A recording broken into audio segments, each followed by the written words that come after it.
Welcome to the next episode in our Bridge Program Practice Management series, where we specifically look at the impact coronavirus has had on our dental practices. We interview Alasdair Mckelvie from Dental Protection, that is our indemnity insurance company here in South Africa. We're asking some questions that have come across his desk over the past few weeks, specifically looking at the indemnity of dentists.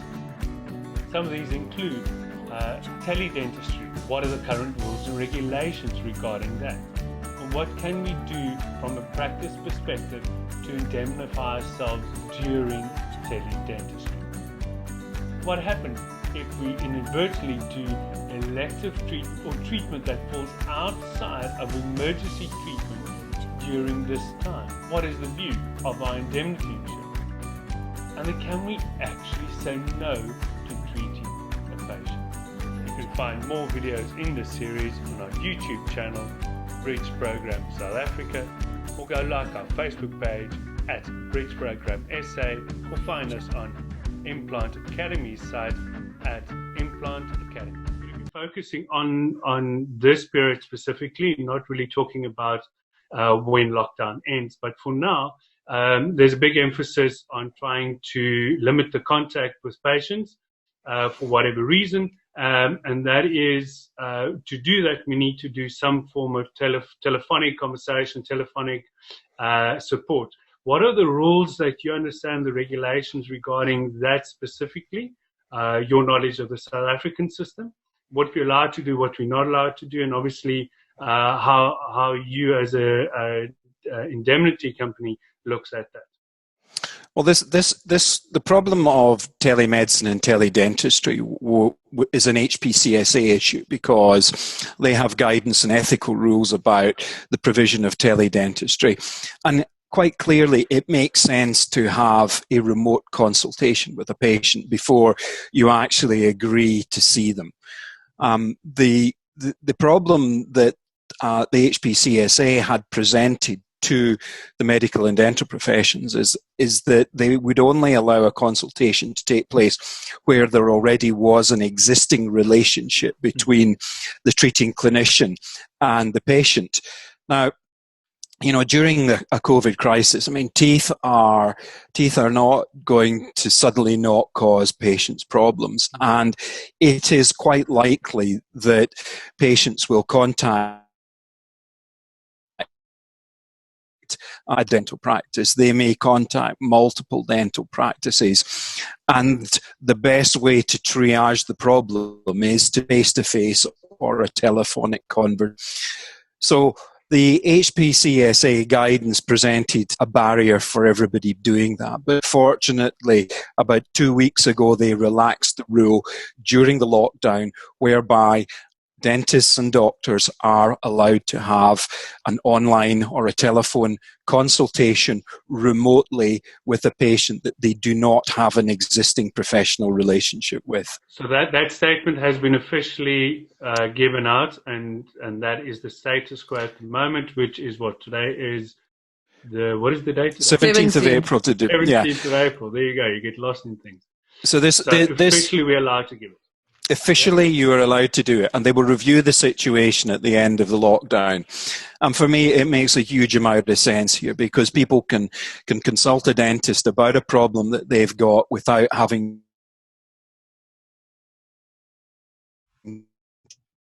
to leave their home. Not every patient's access to dentists. It's about limiting the risk of spread of the virus within a community.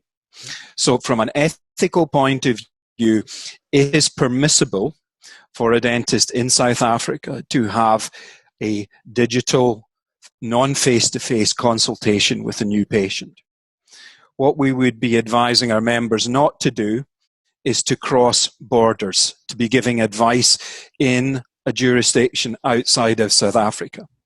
Because once you start giving advice to patients, that becomes the practice of dentistry in the territory that the patient resides. And if you're not registered, if you're giving advice to somebody in the UK and you're not registered in the UK and you're advising them from South Africa, you are illegally practicing dentistry in the UK or in Kenya or Tanzania. So we have to bear in mind that there are problems if you go beyond your country boundaries. Not only where a patient can take action against you, but where you put yourself at risk of illegal practice. Okay. And with recording all of that information, what do you see as the best way to actually have a communication with patients? To give our example, for instance, most of the communication we do at our practice is through a WhatsApp or an email. And the reason for that is purely that there's always a trace of what's actually being said. So you try and communicate with patients through a written document. And WhatsApp is a great way just to keep that information so you can share that and you can go back to your notes later on and add that if need be. Is that acceptable? And how do you record that information on your own notes? Do you have to open a patient file for that discussion? Do you need to record it somewhere? How do you manage that? I mean, this is a huge challenge, an enormous challenge, particularly where you're seeing somebody you've not seen before and you don't have access to a record. So if you just think about what you would be doing if you had access to a record and it was normal, and it was business as usual. The patient would walk into your surgery, they would probably complete a medical history questionnaire that would be added to the patient's notes. So the first thing that you've got to do is you've got to warn the patient at the end of the telephone that you're going to be asking them some questions that they may not have anticipated and they may not be able to answer. And when we're thinking about what we're doing here in triage, we're trying to limit the number of patients who have to come to a surgery. And one of the ways of doing that is to manage emergencies with advice, analgesia, and antimicrobials, the kind of AAA approach. Now, that presents a danger when a patient you haven't seen before, you've got no access to their medical record, and you're about to prescribe medication that potentially could cause an anaphylactic reaction. If you're given amoxicillin to somebody who is allergic to penicillin, you didn't know that, you hadn't asked, and you hadn't recorded, then you've got a problem there that's not going to go away because it happened during a digital conference. So the challenges around record keeping are enormous. And this is where a lot of the time needs to be spent making the record. Now, you've talked about the exchange of photographs and information over WhatsApp. If we did a Zoom meeting with a patient and recorded that interaction, then that becomes part of a patient record. And somehow you've got to be able to save that data and then add it to the patient record. So I think that the current situation removes the obligation to not keep a record. So that you're correct. You don't necessarily have to keep a recording of the conversation if you are going to make a note of the key points that were discussed in the conversation. And I'm particularly anxious about remote prescribing, because remote prescribing puts you as a clinician at risk if you prescribe the wrong medication to the wrong patient, where there could be fatal consequences. So the medical history is important. There is no shortcut to that. And safe prescribing is the key issue. So I'm sorry to just interrupt there, Alasdair, but I do think that according to the HPCSA, they have not yet given us the green light for prescribing over the phone. So that's as far as, I mean, all the documentation that I've seen says that we are not allowed to do that. I think that that's something that I'd need to check and can do, but the idea here is to have a consultation, give the patient advice on their condition, and if necessary recommend antimicrobials or pain relief. And if that means asking the patient to pick up medication from a pharmacy, then you can. I'm absolutely certain in those circumstances you would not be criticised for prescribing medication. What you would be criticised for was not following your normal routine, where you would interrogate the patient about their medical history and you would make sure that the reason you were prescribing could be justified. Yes, absolutely. But the reason why I think it's very important to bring up this point, because as a dental community, we are trying to follow guidelines because that keeps us safe. Yep. But if the guidelines are not updated, it becomes very difficult for us to make decisions in a time of crisis. And the latest South African Dental Association publication that they also sent out, you know, on this point specifically, there's a lot of gray areas still. And this is not something that, you know, that we can all just wait another 2 weeks to get clarification on. So I think it's really important to be led by our own moral and ethical compass in this case. And then if I can go on what you're saying now, you know, even though there's a delay in guidelines, what we will be judged on is not necessarily the guidelines. And that makes it really difficult. So we're treading on such dangerous grounds now, you know, to say, can we prescribe, but no one said it's okay. That's really difficult for us.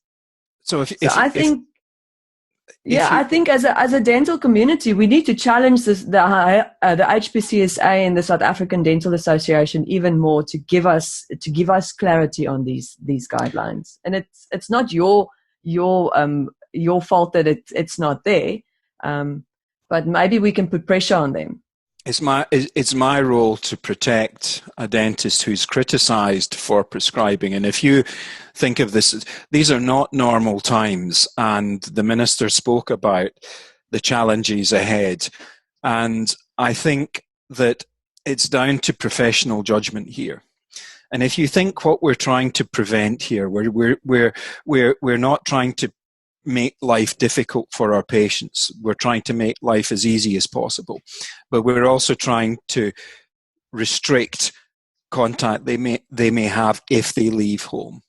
So if we can prevent them having 2 visits, one to the practice to pick up a prescription and then go to the pharmacy to collect that prescription, then we can justify our action during this time. So that absolutely, we would never be doing blind prescribing to patients if we could see them face to face. But this is a different situation that we've not faced before. And I think if you can treat a patient's problem with them making 1 journey rather than 2, there's a lot of justification and there's a lot of defense in that, rather than say to the patient, look, I'm not sure about the guidance, it would be better for you to come to the practice. They potentially bring the virus to the practice and they then potentially take it to the pharmacy. Absolutely, I agree with you 100%. Alasdair, currently on the 17th of April, the regulations state that we are allowed to have telephonic communication and discussions and record keeping with patients that are not registered with our practice. Is that correct? Correct. That's detailed. That's changed by the Health Professions Council. And it's on writing in their website. In the website. Okay, so they have updated. So we're allowed to consult and we're allowed to work with people that are not in our practice, but we need to keep strict record of that. Yeah. Correct. Okay. Then another question would be, if we do consult with people, what is the limitation as to currently, what is the limitations from your point of view as to what we're allowed to do and not allowed to do during COVID? And then what is DPL's view regarding treatment that falls outside of what is the current guideline, what the current guidelines are? Okay, so the current guidelines are that dental practices should only be open to treat emergency situations. That is my understanding of the lockdown regulations and the interpretation of those regulations by the Dental Association. There will always be situations where dentists don't follow guidelines. And that's why we exist, because people make mistakes, they get into difficulty, they don't comply with guidelines, they don't follow their checklists, and therefore, if any of our members in South Africa is challenged with the way that they managed a patient during lockdown, then first of all, they are entitled to look to us for assistance. Any request for assistance in relation to professional practice will be considered just as it would if there wasn't a lockdown. So we are not saying to our members in any jurisdiction, if you do not follow guidelines, we will not indemnify you. But we would hope, as part of the healthcare community, that all of our dentists would recognise that we all have a part to play in limiting the spread of the virus. You mentioned PPEs, in other words, personal protection. What are our rights as clinicians if we choose to say, look, I do not have the gear. I'm not in a situation where I'm going to be able to find all the gear that I need to use to consult with these patients. What is the answer I can give a patient that phones up and says, look, I have an emergency right now. I go to you, I've been with you for 20 years. You need to see me. What is my response to that question? I mean, it's a difficult one because it is okay to say to a patient, it is not safe for me to treat you. Okay. Now, safety is around infection control and the use of PPE. Now, if this particular patient who'd been your patient for 20 years or so says to you that, listen, I've got symptoms, I've been running a temperature, I've got a tightness in my chest, and I've got a dreadful toothache, and you don't have the proper PPE, then what do you do? I think it is reasonable to say to a patient, given the circumstances, it is not safe for me to treat you.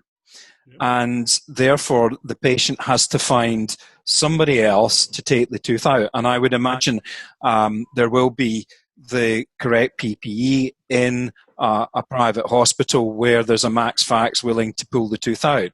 But there may not be somebody else available to carry out an aerosol generating procedure and remove the pulp from that tooth, retaining the unit. These are completely unusual times, and patients have to be realistic as to what service is available. But I think if it's not safe to treat the patient, then you must say, I'm sorry, it is not safe to treat you. These are the reasons. These are your options.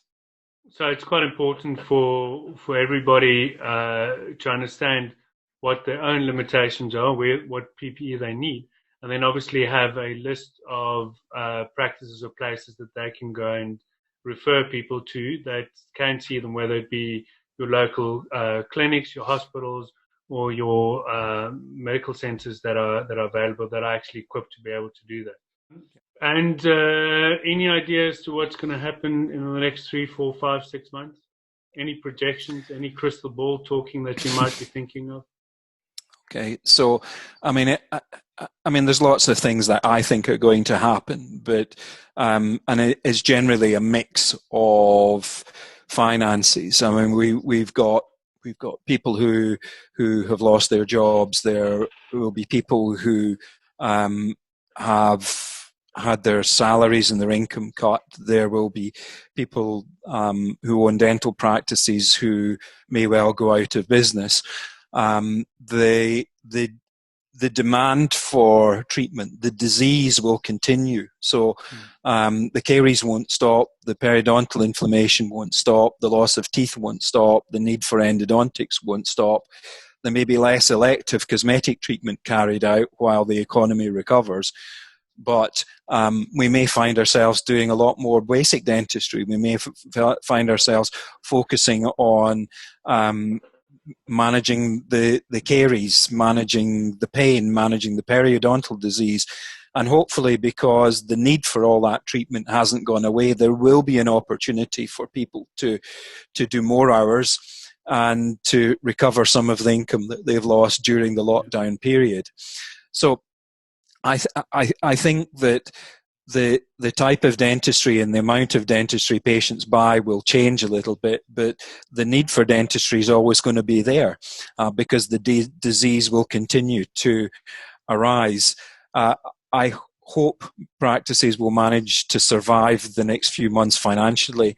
I was on a SADA think tank this morning where the financial issues were aired, and also the lack of guidance and protocols were aired. And I think the dental profession in South Africa would feel a lot happier if there was clearer guidance, clearer protocols around how we manage through lockdown, and then how we return to routine care afterwards. And I think all of the answers will eventually appear, but we need to get slightly further ahead of the curve, or start in the curve, than we currently are at the moment. But look, the reality of this situation is that dental disease will continue to happen, but people might be spending their money in different areas here and maybe less on the non-essential stuff for their teeth. Thank you, Alasdair. Corné, have you got any closing comments, anything you'd like to share with us, your thoughts? Well, I still, if it's okay with you, yeah, I would like to ask Alasdair a question. Yeah. Alasdair, one of the things that I've really been wondering about is, would we be held liable for infecting a patient as a dentist? So if you have a situation where you are unknowingly treating patients, if you are positive, would that be something? How would you guys see that? How would you manage that? Look, I mean, one of the things that I know is being discussed at ministerial level is whether we have a shutdown on claims relating to COVID-related healthcare treatment. So whether it's negligent COVID care or the negligent management of a patient who also happens to have comorbidities, or somebody who claims that they were infected going into a hospital.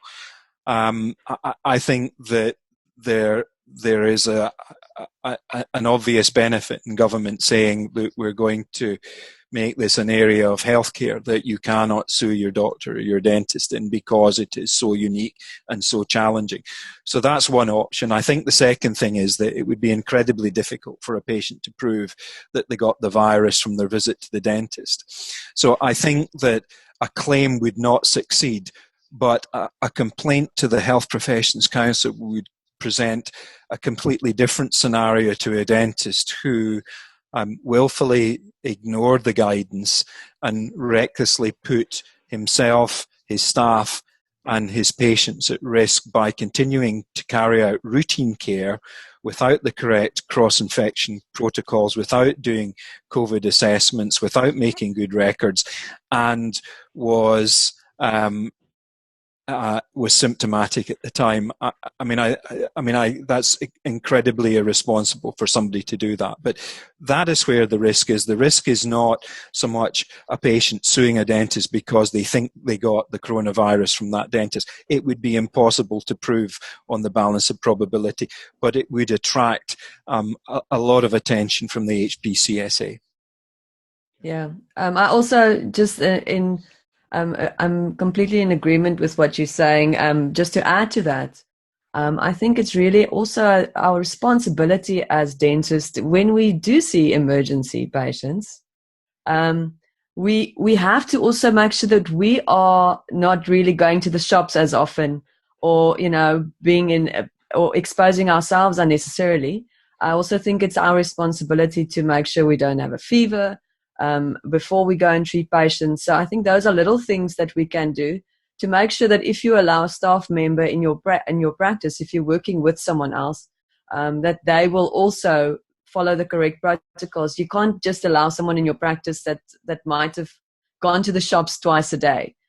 So I think that's where our responsibility lies. With the lack of guidelines, it's more important now than ever to just be responsible for yourself and to take up that responsibility and with our own moral compass. And no one can really tell us what to do. But thank you so much, Alasdair. I really value your input, and you've always helped us to steer clear of the things that we don't even realize that could be dangerous for us. And you've also been a great help to the Bridge program. And we really value your input. Thank you so much for your time. And I hope that when we see each other again, that it will be under better circumstances.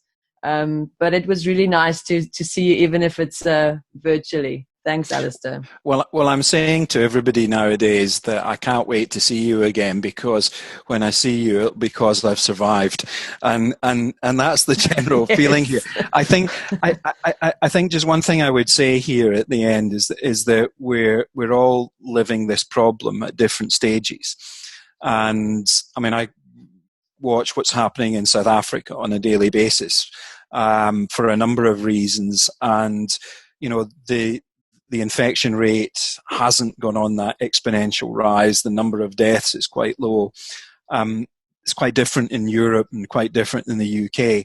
And when we're looking at the number of deaths here, the number of deaths in North America, this is not just flu. This is a serious disease that all of us would want to avoid until we can get proper immunization here. And this is a disease that's capable of taking people's lives, and it is incredibly serious. So when it comes to doing your part as a dentist, it is important, one, you look after yourself, your family and your staff, but also you do your bit to protect your patients and to protect the nation as well. We all have a small part to play. It will end sometime, and we'll all get back to doing something similar again. But until that point, I think we all have a duty and a responsibility that we must respect and remember. Thank you very much for joining us. Remember, you can go and have a look at some of the previous recordings and the future recordings that are coming up from the Bridge program. Go look at our Facebook page or Instagram page on Bridge Program SA, and that of the Implant and Aesthetic Academy at Implant Academy SA. Great seeing all of you guys, and let's try and get together again after lockdown and talk about nicer things and about how we can take on 2020.